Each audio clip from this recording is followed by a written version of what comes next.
There is nothing as powerful as a changed mind. You can change your hair, your clothing, your address, your residence. But if you don't change your mind, the same experience will perpetuate itself over and over again, because everything outwardly changed, but nothing inwardly changed. You know, nothing happens unless you change. So change is not our enemy, it's our friend. There's a season that you may go through a difficult period, but that is to wake up your ability to change. You cannot become what you were born to be unless you are not willing to change into something you are not. This is why change is so important. I like what it says here. Shakespeare says, "Sweet are the uses of adversity." We never grow in good times. We never advance unless we're under pressure. Change comes to improve and to advance your life, not to destroy you. I think that we often forget this. And we're going to face hardships. We can't avoid pain. We can't avoid trouble. All we can do is prepare our mindset so that we don't get overwhelmed by our circumstances.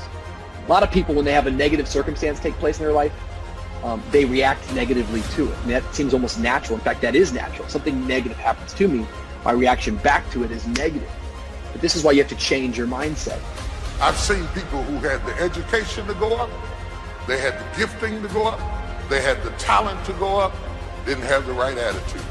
And eventually, if that attitude, if that heart, if that invisible part isn't right, you can have all the talent in the world, but you will always end up getting spoiled by your own attitude.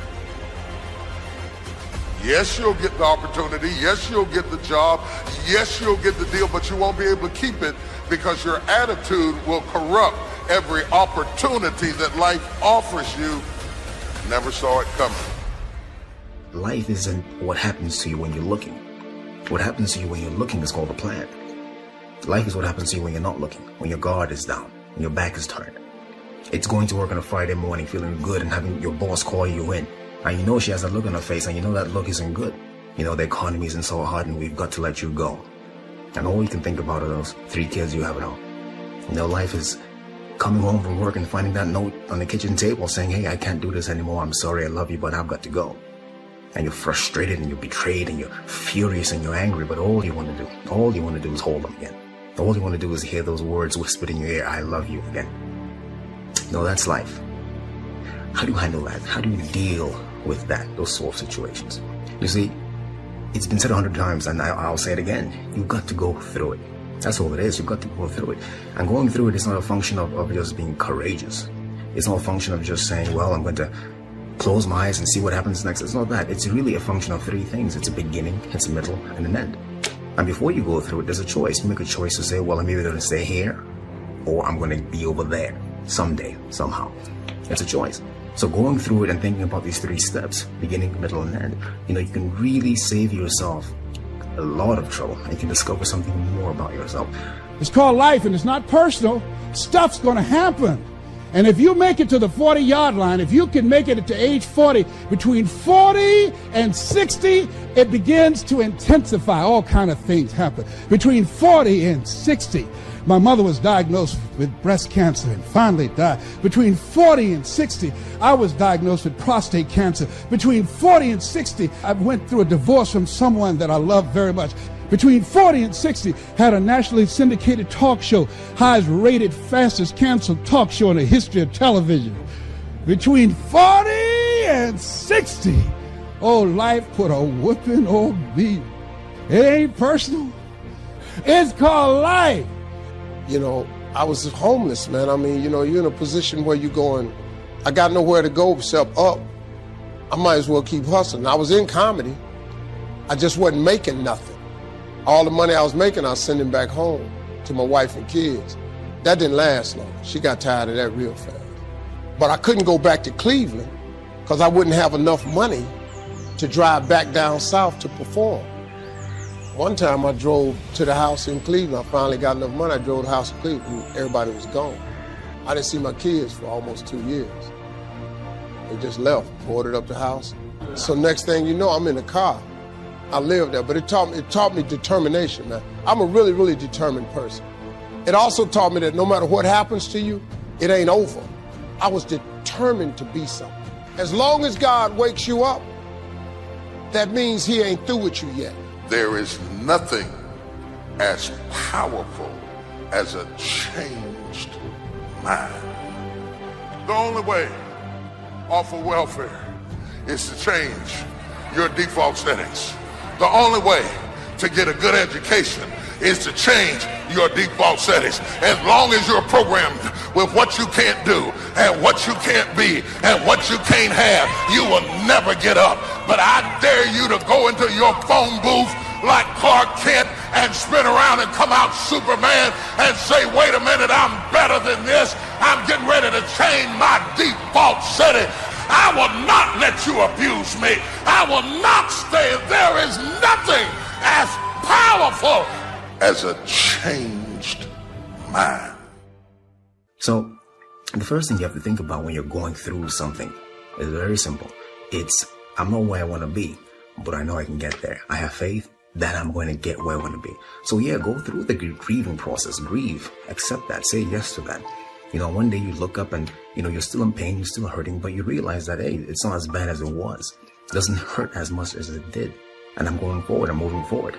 And at some point you emerge, you get to the other side, and you know that, hey, I haven't forgotten, but the pain doesn't hold you captive anymore. You're not crippled by the emotion, by the experience. You're not living out of the past, out of your experiences of pain and defeat and betrayal. You're not living out of all that stuff. You're living in a new perspective. It's not what happens that determines the major part of your future. It's not what happens. What happens, happens to us all. The key is what you do about it. If you will start that process of change, do something different the next 90 days than you did the last 90 days, like picking up the books to read. Do something different, like the new health disciplines, relationship with your family, whatever it is, doesn't matter how small it is. If you'll start doing different things with the same circumstances, since we cannot change the circumstances, but we can change ourselves. We can change what we do. Anytime you go through something, there's a fight. It's either a spiritual fight, an emotional fight, a physical fight. There's some sort of fight. But the key to the whole thing of this fight is that the form is in the fight. That's the only thing you should take away from here today. The form is in the fight. What does that mean? It means that you don't get to become this interesting, dynamic, creative, courageous woman, amazing man, without going through something. Right? That's what the form is. The people who are formed are the people who you see them and they stand out to you. Because you know there's something about them. They figured something out about life. They're attractive to you. They're interesting to you. These people have form because they've gone through something. You know, so don't run away from the fight. Meaning, go through it. Don't be afraid to go through it. Get through it, because at the end of getting through it, I guarantee you there's at least one thing you discover about yourself. You discover that there's a version of you you haven't discovered yet. You don't even know exists yet.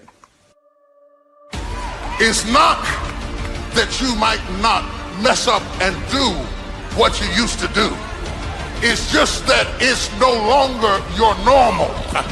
And when it's no longer your normal, you will never go back to it like it used to have you.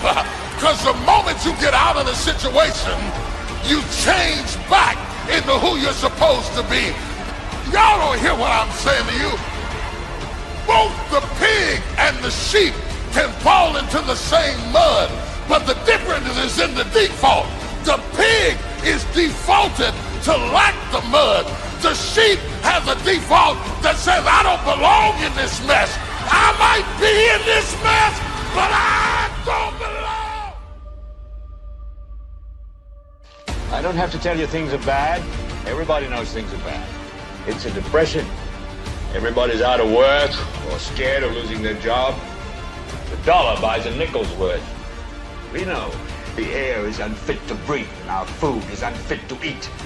We sit watching our TVs while some local newscaster tells us that today we had 15 homicides and 63 violent crimes, as if that's the way it's supposed to be. We know things are bad, worse than bad. I don't want you to protest. I don't want you to riot. I don't want you to write to your congressman because I wouldn't know what to tell you to write. I don't know what to do about the depression and the inflations and the crime in the street. All I know is that first, you've got to say, I'm a human being. God damn it. My life has value.